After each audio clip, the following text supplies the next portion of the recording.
जय हिंद साथियों, Imran GS research centre पर आपका बहुत बहुत स्वागत है। साथियों, आज हम देखेंगे भारतीय संविधान का जो भाग 21 है, क्योंकि इससे पहले जो भाग 20 तक के हमने बेहतर ढंग से कंप्लीट किया है, तो वो एक बार जरूर वीडियो देख लीजिएगा। एग्जाम दृष्टिकोण से काफी महत्वपूर्ण है, ठीक है ना। आज देखेंगे भाग 21। भाग का नाम है अस्थायी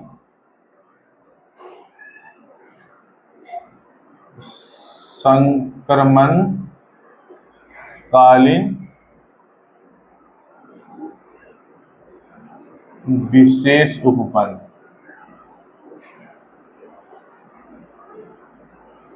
ये साथियों अनुच्छेद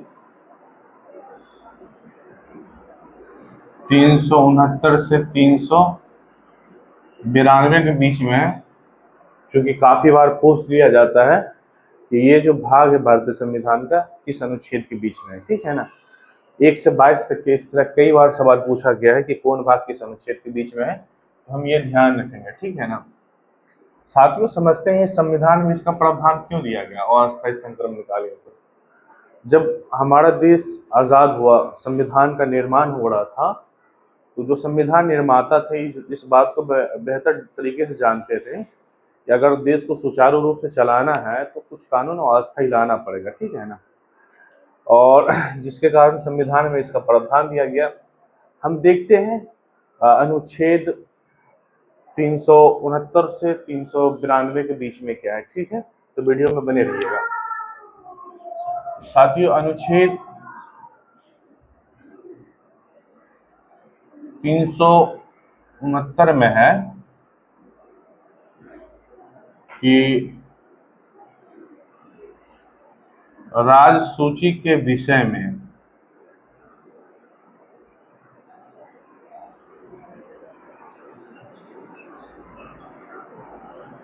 है ना, राज्य सूची के विषय में आपातकाल के दौरान, ठीक है ना, हम ध्यान रखेंगे कब, तो आपातकाल के दौरान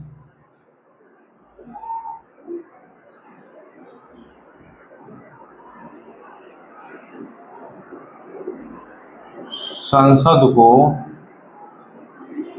1 वर्ष के लिए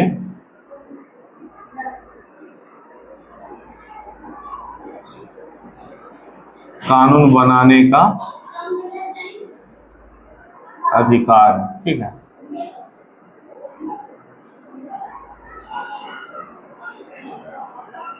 अनुच्छेद 369 में क्या है, राज्य सूची के विषय में आपातकाल के दौरान संसद को यह अधिकार है कि वो 1 वर्ष के लिए कानून बना सके, ठीक है। और सबसे इंपॉर्टेंट देखते हैं अनुच्छेद 370। अनुच्छेद 370 पिछले दिनों ये काफी विवाद में रहा है, काफी चर्चा में रहा है। तो आइए समझते हैं इसमें है क्या। बहुत ही इम्पोर्टेंट टॉपिक है, इसलिए अनुच्छेद है, इसलिए बने रहिएगा इसमें, ठीक है ना। साथियों, अनुच्छेद 370 में जो है, जो जम्मू कश्मीर राज्य है, ठीक है ना,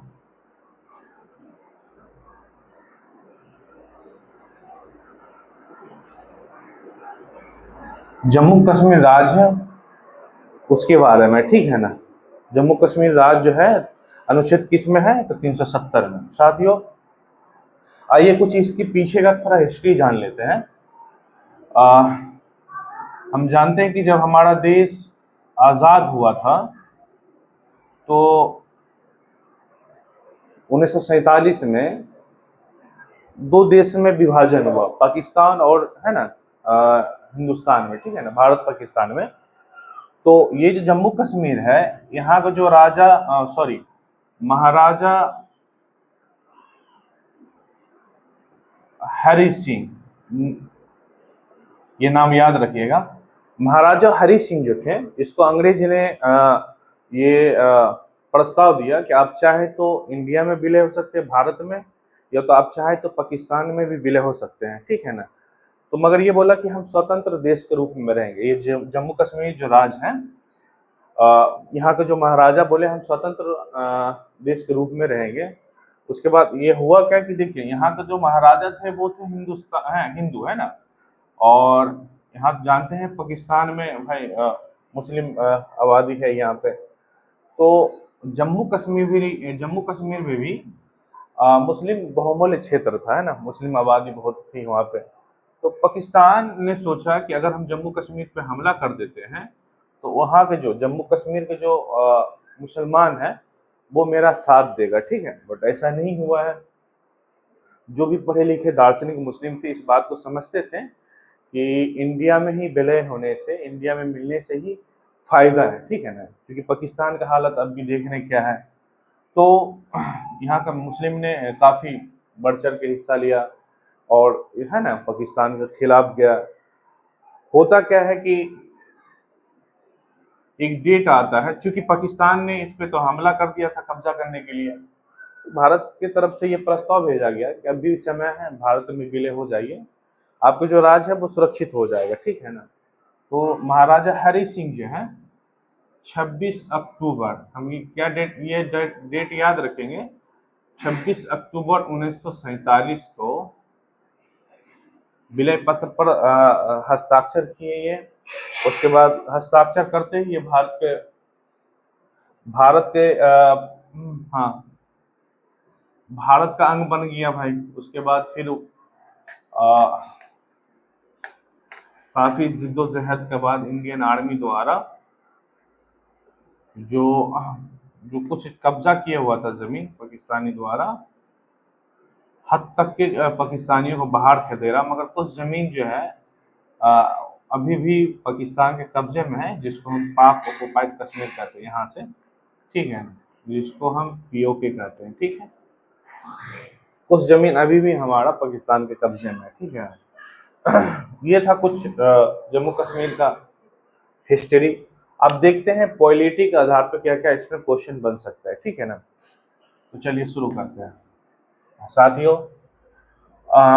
सबसे पहले देखेंगे कि 26 अक्टूबर 1947 को भारत में ने विलय पत्र पर क्या किया, हस्ताक्षर किया, ठीक है ना। उसके बाद इसका जो संविधान है वो 26 जनवरी 1957 में बनकर तैयार हो गया, ठीक है ना। जम्मू कश्मीर जो राज्य था उसका संविधान था, ठीक है, अपना संविधान था एक अलग से। और यहाँ पे दोहरी नागरिकता का प्रावधान था, ठीक है ना, तो हम चीज ध्यान रखेंगे, दोहरी नागरिकता का प्रावधान था। और यहाँ का जो अस्थायी निवासी है,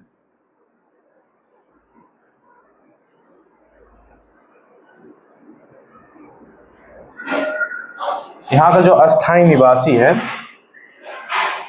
उसको, है ना, उसके लिए विशेष प्रावधान था।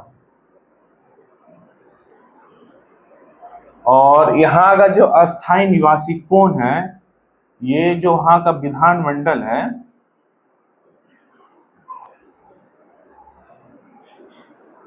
विधानमंडल निर्धारित करता था भाई, है ना, अनुच्छेद 35A के तहत। ये चीज ध्यान रखेंगे, यहाँ का अस्थायी निवासी कौन है नहीं है, ये यहाँ जम्मू कश्मीर का विधानमंडल निर्धारित करता था, ठीक है। और सबसे बड़ी बात यह है दोस्तों कि यहाँ पर जो था, चलिए हम मिटा करके लिखते हैं।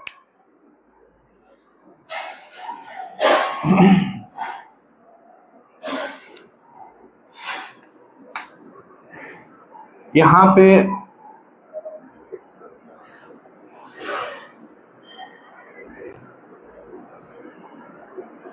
केंद्र सरकार का, या यूं कह लीजिए कि संसद का कोई भी कानून है ना,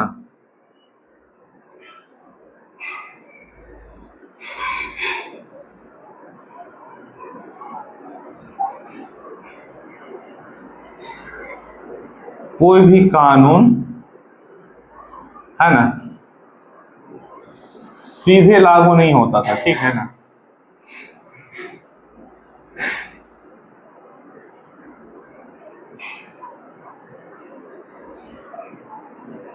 मात्र 3 जो कानून थे, वो रक्षा की मामला हो, है ना, या विदेशी नीति की मामला हो, या संचार की मामला हो, ये तीनों कानून छोड़ करके कोई भी कानून डायरेक्ट जम्मू कश्मीर के ऊपर लागू नहीं होता था जब तक कि वहां का जो विधानसभा है, विधानसभा वो क्या करते थे, मंजूरी देते थे। जब विधानसभा मंजूरी देते थे तभी वो है ना जम्मू कश्मीर में कोई भी कानून लागू होता था, ठीक है ना। और सबसे इम्पोर्टेंट दोस्तों क्या था वहां पे जो संपत्ति का जो अधिकार है ना,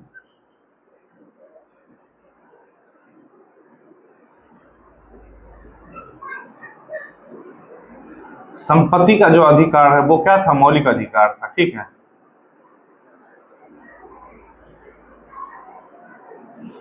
संपत्ति का जो अधिकार था वो मौलिक अधिकार था, अर्थात दूसरे आदमी जो है जम्मू कश्मीर में जमीन नहीं खरीद सकते थे, है ना। चूंकि क्या था, संपत्ति का जो अधिकार था वो क्या था, इसका मौलिक अधिकार था। हम जानते हैं कि मौलिक अधिकार को कोई छीन नहीं सकता है ना। हालांकि भारत में जो संपत्ति का अधिकार था उसको कानूनी अधिकार कर दिया गया। हम जानते हैं कि कानूनी अधिकार को सरकार छीन सकता है, संपत्ति के अधिकार जो मौलिक अधिकार रूप में है वो सरकार नहीं छीन सकता। तो जम्मू कश्मीर में क्या था प्रावधान कि कोई भी बाहरी जो भारत देश के राज्य के हो वो वहाँ का जमीन नहीं खरीद सकते थे। और ये खैर तो अभी सारा कानून समाप्त कर दिया गया, मगर ये प्रावधान था, है ना। उसके बाद दोस्तों वहाँ का जो विधानसभा का जो कार्यकाल था, ये भी चीज ध्यान रखेंगे, विधानसभा का कार्यकाल वो 6 वर्ष का था वहां पे, ठीक है ना। क्या था, 6 वर्ष का था दोस्तों।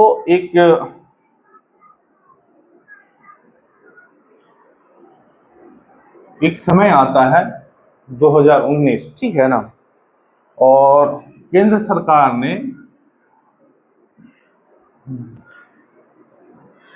जम्मू कश्मीर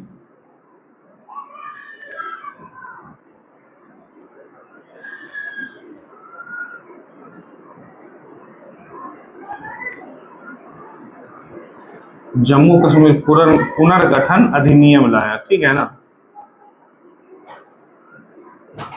जम्मू कश्मीर पुनर्गठन अधिनियम तो कब लाया, तो 2019 में, है ना। ये अधिनियम 5 अगस्त 2019 को संसद में पास हुआ, ठीक है ना। उसके बाद क्या हुआ साथियों कि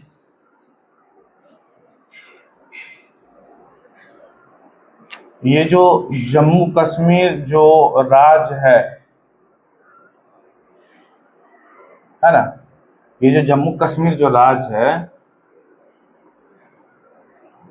इसको 2 भाग में बांटा। हालांकि यहाँ तो अक्साई चीन है, चाइना का कब्जा है यहाँ पे, और यहाँ पे तो पीओके है, पाकिस्तान का कब्जा है यहाँ पे। ये जो भाग है, इस भाग को, है ना, ये जो बाकी बचा हुआ भाग था, इस भाग को 2 केंद्र शासित प्रदेश में विधानसभा सहित, है ना, विभाजन कर दिया। एक तरफ लद्दाख और दूसरी तरफ क्या है, जम्मू कश्मीर। हम एक डेट याद रखेंगे सबसे इम्पोर्टेंट, ये कब किया गया, तो 31 अक्टूबर 2019 को, ठीक है ना। कब, तो 31 अक्टूबर 2019 को जो जम्मू कश्मीर एक राज्य था उसको क्या कर दिया गया, है ना, 2 केंद्र शासित प्रदेश भाग में बांट दिया गया। कब, 31 अक्टूबर 2019 को, ठीक है ना। और जो भी धारा 370 अनुच्छेद 370 में जो भी संविधान की तरफ से शक्ति था वो सारी शक्ति समाप्त कर दिया गया, ठीक है ना। अब नाम मात्र रह गया, इसमें कहीं कुछ नहीं है, एक खाली किताब की तरह, ठीक है दोस्तों। ये था अनुच्छेद 370 के बारे में। आइए अब देखते हैं अनुच्छेद 378 क्या कहता है, ठीक है।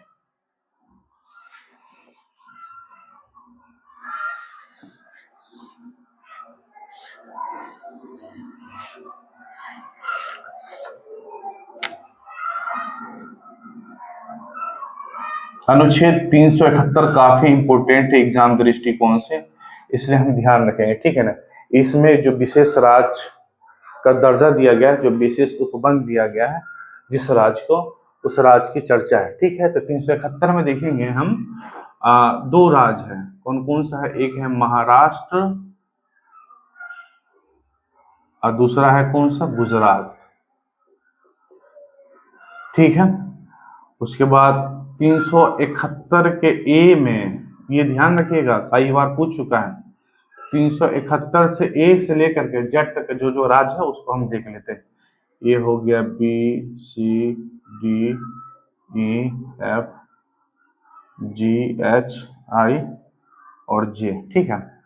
तो ए में हम देख लेते हैं, ए में क्या है, नागालैंड है। बी में क्या है, तो असम है। सी में क्या है, तो मणिपुर है। डी में क्या है, तो आंध्र प्रदेश है। ई में क्या है, तो आंध्र प्रदेश यूनिवर्सिटी का निर्माण है, ठीक है ना। आंध्र प्रदेश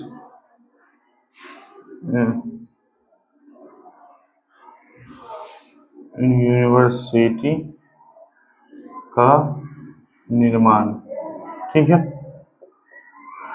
हाँ, एफ में क्या है, तो सिक्किम है। जी में क्या है, तो मिजोरम है। एच में क्या है, तो अरुणाचल प्रदेश है।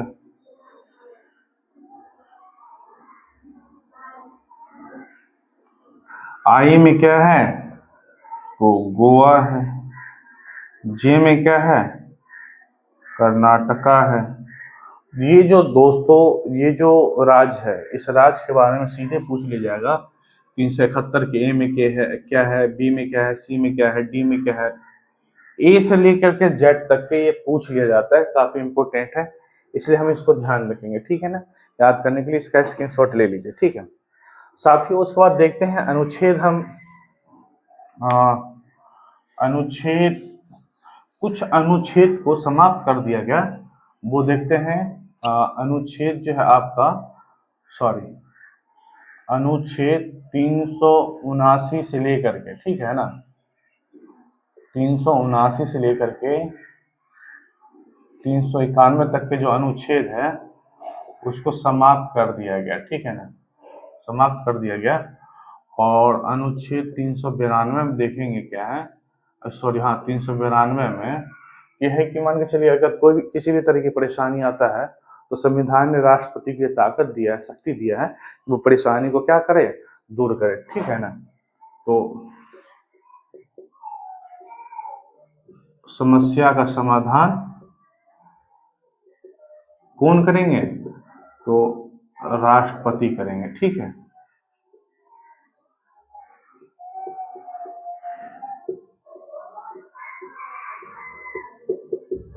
ये प्रावधान कहाँ है, तो संविधान में ही है, ठीक है ना दोस्तों। ये जो इम्पोर्टेंट अनुच्छेद था भाग 21 में हमने देख लिया है, ठीक है ना। आप देखते हैं भाग 22 में क्या प्रावधान है, ठीक है।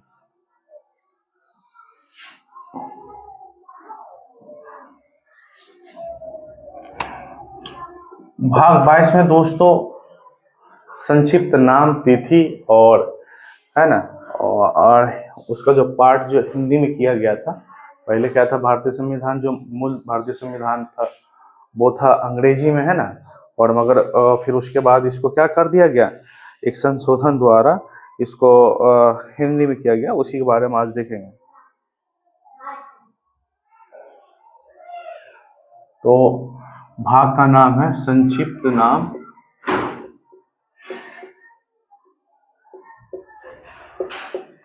प्रारंभ मतलब लागू कब हुआ,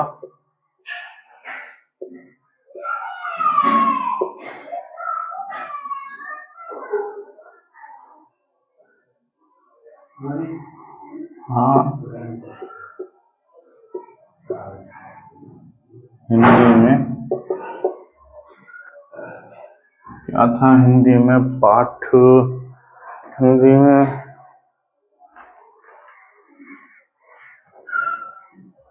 हाँ, हिंदी में अधिकृत पाठ।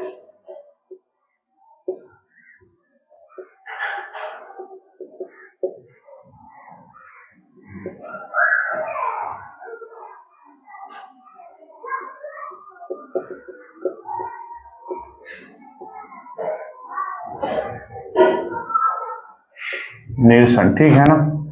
ये अनुच्छेद जो है भारतीय संविधान का सबसे लास्ट भाग है। ये अनुच्छेद 392 से 395 के बीच है, तो हम याद रखेंगे, ठीक है ना। तो दोस्तों अनुच्छेद 393 से 395 के बीच में ध्यान रखेंगे हम। अनुच्छेद 393 में संक्षिप्त नाम, भारतीय संविधान जो है उसका संक्षिप्त नाम क्या है, ठीक है। संक्षिप्त नाम है, जानते हैं हम कि भारत का संविधान क्या नाम है, भारत का संविधान, कॉन्स्टिट्यूशन ऑफ इंडिया, ठीक है। उसके बाद देखते हैं 394 में क्या है। 394 में साथियों तिथि है, तिथि हम जानते हैं कि 26 जनवरी 1950 को देश में संविधान क्या हुआ, लागू हुआ, ठीक है। 26 जनवरी 1950 को संविधान में क्या हुआ, लागू हुआ, ठीक है। और एक डेट याद रखें, एक और अनुच्छेद रखेंगे 394 क के तहत, जिसके बारे हम पीछे जिक्र कर रहे थे। ये 98वां संविधान संशोधन 1987 द्वारा जो मूल संविधान था, है ना,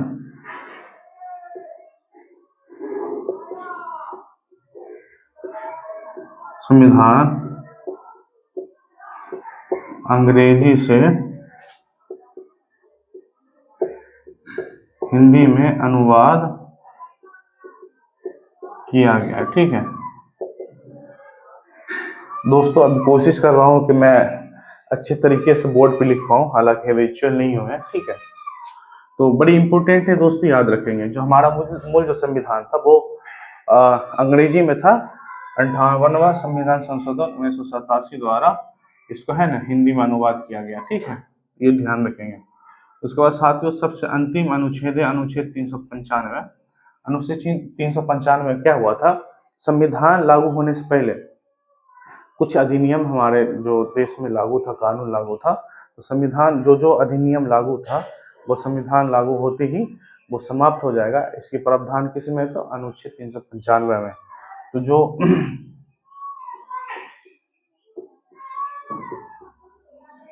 अधिनियम लागू था क्या कर दिया गया, समाप्त कर दिया गया, ठीक है ना। कौन कौन सा अधिनियम था देख लेते हैं। 1909, 1919, 1935। दोस्तों ये सब अधिनियम क्या है, तो वीडियो में बने रहिएगा। नेक्स्ट जो वीडियो आने वाला है, काफी इंपॉर्टेंट वीडियो आने वाला है कि भारतीय है ना, भारत में संविधान का विकास कैसे हुआ, कौन कौन सा एक्ट है, कौन कौन सा अधिनियम है, एग्जाम दृष्टिकोण से काफी महत्वपूर्ण है दोस्तों। तो वीडियो में बने रहिएगा, ठीक है ना। जय हिंद।